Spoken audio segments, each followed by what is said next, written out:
Didik TV KPM.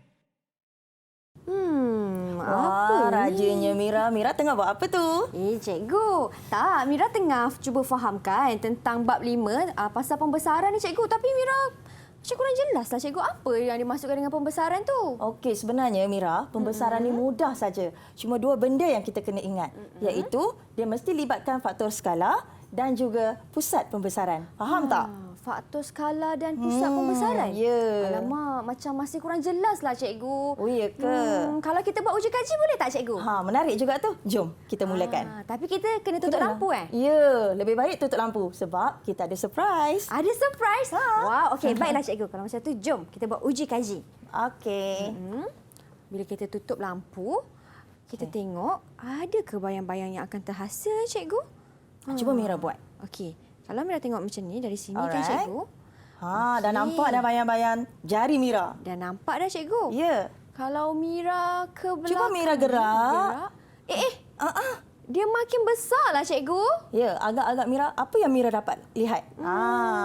Bila Mira tengok macam ni kan, cikgu, Mira dapat rasakan yang bentuknya sama. Ya. Okey, bentuk tak berubah. Ya. Tetapi saiznya yang berbeza. Ya, itulah yang kita nak belajar hari ini. Wah, menariknya. Kalau macam tu, jom cikgu kita masuk kelas. Jom. Jom. Okey, cikgu, untuk kita tak melengahkan masa lagi, saya nak tanya cikgu, apa yang dimasukkan dengan pembesaran tu, cikgu? Kalau kita boleh imbas semula.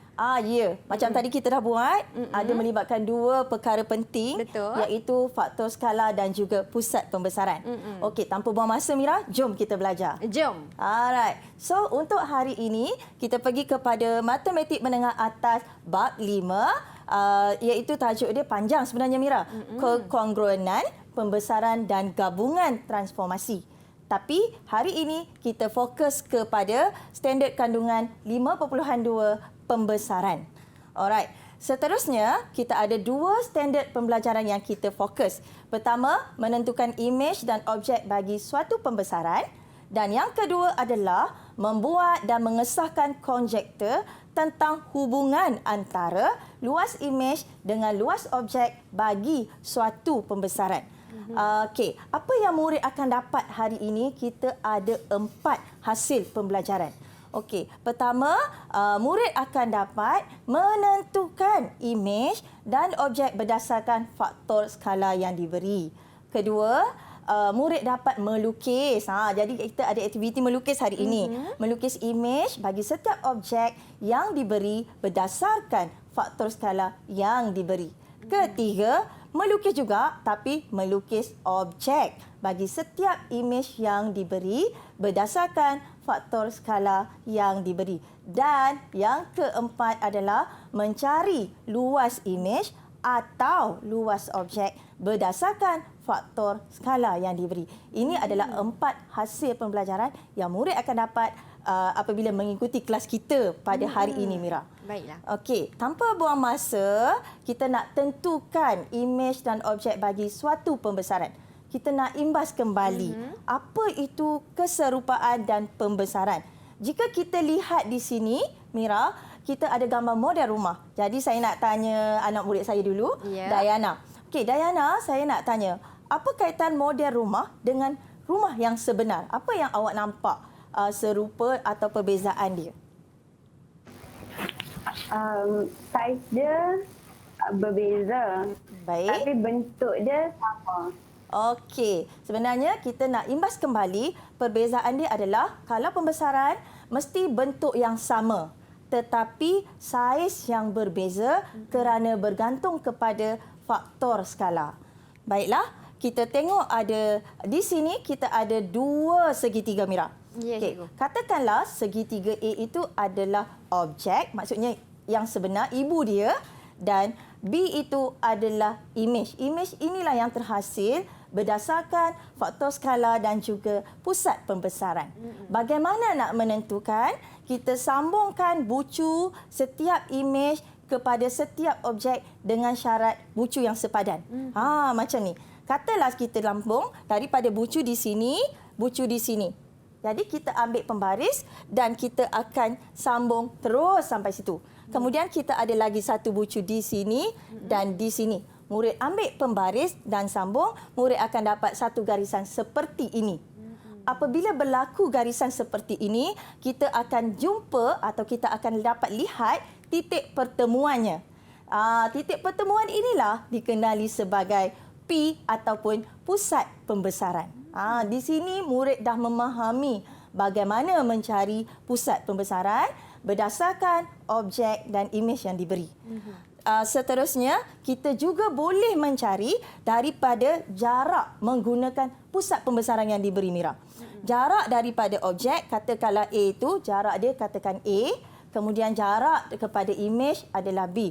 Jika Mira perhati atau murid perhati, dia mesti ambil bucu yang sepadan.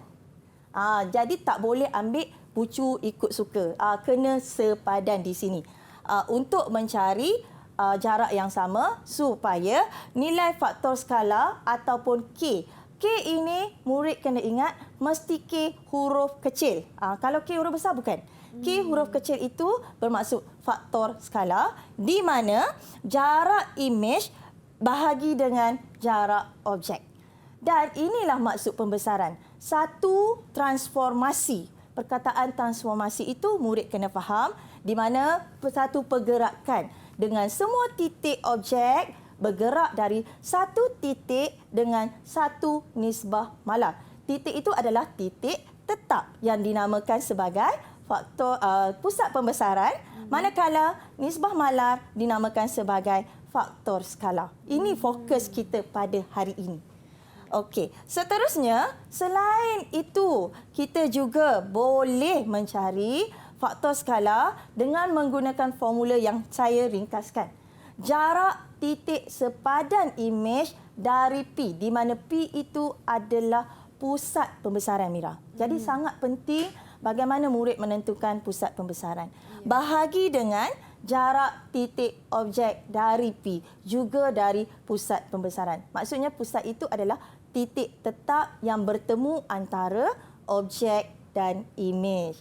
Okey, selain daripada titik, kita juga boleh mencari faktor skala dengan menggunakan panjang sisi sepadan imej bahagi dengan panjang sisi objek. Maksud di sini, panjang sisi sepadan imej Mira dan murid-murid adalah katalah imej kita ambil panjang sisi di sini. Di sepanjang ini. Maka panjang ini mesti dibahagikan dengan sisi sepadan objek. Jadi tak boleh ambil sebarang sisi. Sebab itu perkataan sepadan ini saya warnakan warna merah supaya murid faham nak pilih sisi yang mana, sepadan yang mana. Katalah murid kata, cikgu saya nak cari yang ni lah, diberi ini. Ini adalah sisi sepadannya. Dan untuk objek, sisi sepadannya adalah mesti di sini. Mesti murid ingat dengan cara yang mudah adalah faktor skala mesti imej per objek. Panjang imej per panjang objek. Okey. Saya rasa itu saja untuk pengenalan bagi topik pembesaran. Cukup jelas, cikgu. Itu baru masuk pengenalan, cikgu. Yang Mira boleh ambil tadi, cikgu sentuh, ambil bucu dan juga sisi yang sepadan. Dan juga dalam formula K kenalah huruf kecil. Itu penting. Itu penting, cikgu. Okey, kawan-kawan. Kita berhenti berehat seketika. Kita kembali selepas ini untuk lebih banyak perkongsian tentang tajuk pembesaran. Jangan ke mana-mana.